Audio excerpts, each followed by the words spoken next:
En mai, fais ce qu'il te plaît. L'adage le dit, le mois de mai est celui des grandes libertés. Il comporte dans son calendrier et son histoire de très grandes dates en rapport avec cette liberté chèrement défendue. Ce sont des histoires mémorables et intéressantes pour les jeunes générations. Nous vous invitons donc de nouveau à un petit tour d'horizon avec des auteurs d'ouvrages ados qui en parlent. Nous ferons une revue rapide de ces événements du mois de mai qui seront à l'origine de bouleversements historiques importants en France et dans le monde. Ils seront à l'origine d'acquis sociaux fondamentaux liés à notre confort familial de tous les jours. Sans ces luttes, nous ne saurions nous reposer aujourd'hui. Le 1er mai, nous célébrons la fête du travail. Les enfants connaissent déjà la fête des écoles, celle qui introduit toutes les vacances scolaires. Et ça, youpi. Elles sont la ponctuation festive d'une période passée riche d'efforts et c'est un peu la même chose pour les adultes. Avec le 1er mai, ils fêtent le droit de ne pas travailler ce jour. Mais quelle en est l'origine? Tout est parti de l'Amérique du Nord. C'est le 1er mai 1984 que les syndicats ouvriers américains ont décidé de tous se mobiliser afin de revendiquer la journée de 8 heures de travail par jour et pas une de plus.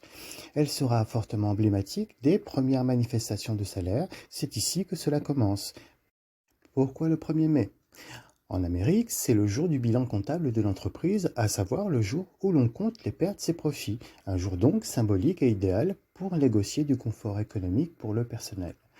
La France reprendra cette date et ce jour restera le grand jour de manifestation au fil du temps, pour les mêmes conditions, jusqu'à l'obtention des droits requis. Et c'est en avril 1919, en France, que sera enfin votée la journée de 8 heures et le droit de ne pas travailler ce jour pour mémoire. Le petit roman jeunesse Mais je suis un ours de Frank Tashlin brossera avec humour l'exténuante aventure du rendement et du travail à la chaîne dans les usines.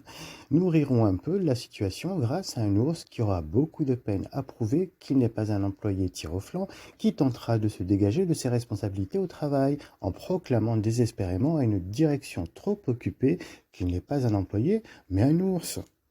Comme le dirait le chanteur facétieux Henri Salvador, le travail c'est la santé, rien faire c'est la conserver, les prisonniers du boulot ne font pas de vieux os. Le travail n'est pas tout dans une vie, bien sûr, et c'est tout le propos des jours fériés.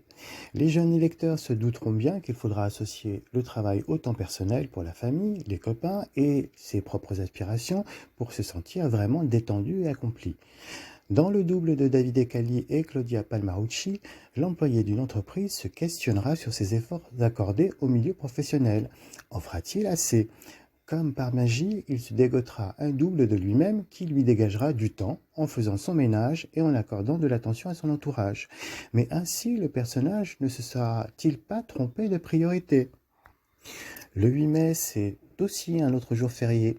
Il marque l'événement historique du 8 mai 1945, la fin de la Seconde Grande Guerre mondiale. On parle d'armistice sur les calendriers français, mais les spécialistes historiques s'accordent à rétablir la nuance. Ce n'est pas un accord entre les parties en guerre, il s'agit d'une reddition écrite des Allemands vaincus face aux Alliés. Quoi qu'il en soit, la guerre, ce jour, était finie. Quel soulagement pour le monde entier. Les romans ados sur la période de la Seconde Guerre mondiale ne manqueront évidemment pas. Toutefois, certains d'entre eux offrent un angle plus précis et intéressant sur cette France sous l'occupation allemande. Comment était-ce de le vivre et d'être un ado français? Avec Je marchais malgré moi sur les pas du diable de Dorothée Piatek, un adolescent nous racontera sa jeunesse en Alsace sous l'occupation des nazis. En effet, à la suite de cela, les troupes allemandes tenteront de convertir le lieu à leur propre culture et idéologie. Ainsi, les enfants changeront de prénom à la mode allemande, François deviendra Franz, et ces adolescents dont les familles n'auront pas eu le temps de s'échapper vers les villes libres ou seront revenus dans leur maison par dépit, seront intégrés à des groupes de propagande en faveur du pouvoir nazi. C'étaient les jeunesses hitlériennes. Pendant cette période, avant le 8 mai 45, certains, on le sait, devaient se cacher. Nous connaissons tous la traque du peuple juif de l'époque dans le monde. C'était aussi vrai en France. L'une des expériences écrites européennes les plus connues pour la jeunesse est sans nul doute le journal d'Anne Frank par elle-même. Anne Frank vivait cachée avec toute sa famille et quelques voisins dans un grenier à Amsterdam pendant l'occupation allemande. L'album Les arbres pleurent aussi d'Irene Cohen et Maurizio Acquarello raconte cette période stressante dans les Pays-Bas par le biais, cette fois, d'un arbre voisin de la maison où se cachent les personnages. Il se présentera comme un ami indirect de la jeune fille et se trouvera aussi le témoin de la scène de son arrestation. Pauvre liberté. Les événements de ces romans sont durs, forgés souvent dans les accrochages physiques, la violence et parfois même le sang. Quelques auteurs pour ados permettront aux jeunes générations de prendre du recul sur ces périodes brutes et sur la façon de penser de l'époque. Certains romans donc mettront en avant la volonté de certains Allemands de s'opposer à la folie meurtrière de leurs dirigeants. C'était possible. Le don de Lorenzo, de l'auteur anglais Michael Morpurgo, est un roman sensible présentant cette fois un officier allemand fixé en Camargue pour l'occupation. Il aura beaucoup de difficultés à vivre séparé de sa propre famille restée en Allemagne, à soutenir la haine et la peur des villageois en sa présence. Il s'attachera à un jeune enfant handicapé, Lorenzo, qui mettra en péril régulièrement, par les élans spontanés et automatiques de sa maladie, la sécurité de sa famille. L'officier ne dira aucun mot sur l'autre famille qui se cachera chez eux. Vous l'a-t-on raconté, c'est évidemment arrivé en mai aussi, le fameux mai 68. Le mois et l'année marqueront un vrai tournant dans l'éducation des familles. C'était la voix d'une nouvelle génération qui souhaitera enfin rompre avec l'éducation trop formatée et rigide de l'ancienne. C'était en forte partie un mouvement de jeunes, une prise de conscience mondiale où les jeunes adultes réagiront surtout contre les appels à mobilisation pour les guerres patriotiques en cours. Des manifestations dénonceront l'envoi de nombreuses jeunes recrues qui tomberont régulièrement sur les champs de bataille et se verront remplacés presque aussitôt. Avec les romans ados sur ces sujets, les jeunes lecteurs commenceront peut-être à s'interroger sur l'importance de la politique, sur les décisions qui gouvernent le monde, ou poser la limite entre ce qui doit être défendu l'arme à la main et la préservation en péril des vies et valeurs humaines par le retrait des armes. Bonne question. La drôle de vie de Bibo Bradley d'Axel Sandre nous racontera sur un ton décalé d'humour noir cette période de rejet de la jeunesse en Amérique pendant les mouvements hippies. Bibo Bradley, jeune américain écervelé et sans éducation du Sud profond, se trouvera remarqué au plus haut pendant la guerre du Vietnam et se verra engagé presque aussitôt par les services secrets américains très intéressés par son dossier médical particulier. Ses terminaisons nerveuses ne ressentent plus la douleur. C'est l'arme fatale, ultime pour tuer sans scrupule, sans être tué le premier. Nous verrons grâce à lui ce qui se dit d'un côté comme de l'autre et Bibo ne se donnera jamais la peine de choisir entre se montrer fidèle à la rigide sécurité nationale qu'il emploie et l'attractif lâcher-prise du slogan hippie « Faites l'amour, pas la guerre ». Bibo, l'espion, donnera beaucoup d'amour.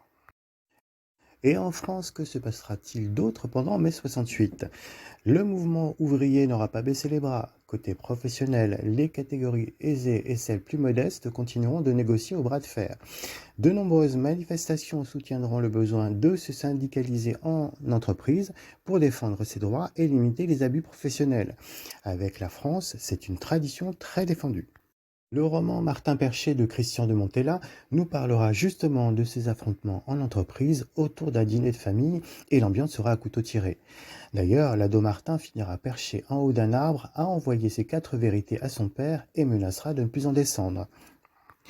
Tandis que Martin sera amoureux d'une acharnée de mai 68, Charles, la petite terreur du lycée, dans cours Charles-Sébastien Gendron, tentera de sauver sa liberté à travers les rues pour chasser après avoir volé une pomme sur un étal. Il se trouvera à fendre à contre-courant une manifestation pendant mai 68 à une rue de la prison de la Santé. Grand Dieu, c'est l'anarchie, mais serait-ce un signe divin ?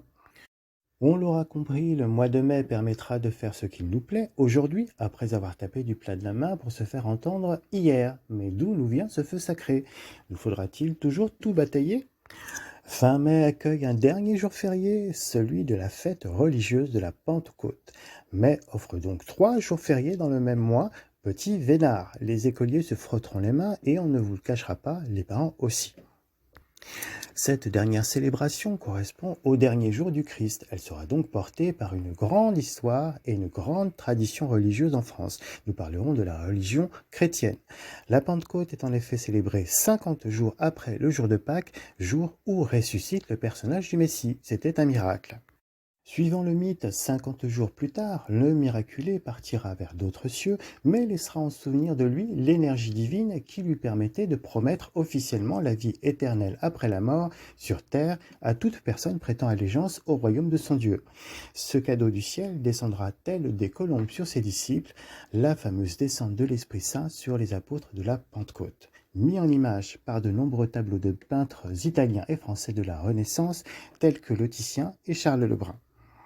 L'héritage chrétien dans les romans ados se manifestera le plus noblement et accessiblement possible, surtout au travers de la grande quête anglaise du roi Arthur et de sa table ronde à la recherche des objets ayant touché le Messie.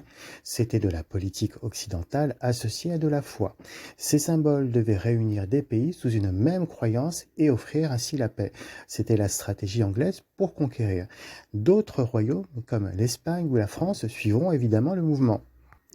Du côté de l'Orient, en revanche, pas de collaboration. Le projet fédérateur occidental des reliques s'opposera à un autre plus destructeur oriental qui visera la préférence du Dieu. Les peuples armés, qui n'auront pas toujours la même origine, chercheront à proclamer une chose puisqu'ils n'ont rien à voir les uns avec les autres. Je suis le plus légitime et le plus digne de représenter mon Dieu. La compétition sera ouverte. Dans La couronne des Cèdres de Michel Honecker, c'est le roi de France Saint-Louis, très croyant et pratiquant, qui mettra au point la récupération d'une relique. L'auteur glissera habilement ce fait historique médiéval au cœur d'une intrigue d'espionnage fictive. Les reliques du Messie feront l'objet d'un commerce secret à prix d'or et le roi de France comptera bien lever les enchères sur la couronne d'épines elle-même. Une équipe de mercenaires est assemblée pour la récupérer et la ramener mort ou vif. Nous le lirons, les caisses de l'État seront pourtant en déficit et la confiance du peuple au plus fragile. Jusqu'où le roi sera-t-il capable d'aller pour maintenir son pouvoir ?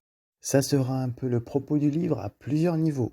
Jusqu'où la fidélité de ces mercenaires très attachés au roi, mais peu croyants, ira-t-elle ? L'auteur soulèvera même une forme de perfidie royale pour aboutir à ses fins et nous nous demanderons qui regrettera une bande de mercenaires sans attache ni famille. Le roi y a-t-il pensé ? Les personnages se sentiront-ils libres de choisir ? Mais cette liberté de penser et ce refus d'offrir sa vie en gage ne seront-ils pas perçus comme une forme de trahison envers leur pays ? Tiens, cela nous semble déjà familier. Voilà, vous êtes libre. Cette visite en littérature jeunesse est terminée et il vous est possible, si vous le souhaitez, d'aller vous plonger dans toutes ces histoires pour occuper vos jours fériés, de les choisir parmi la foule d'autres trésors des bibliothèques près de chez vous. En mai, faites vraiment ce qu'il vous plaît à présent.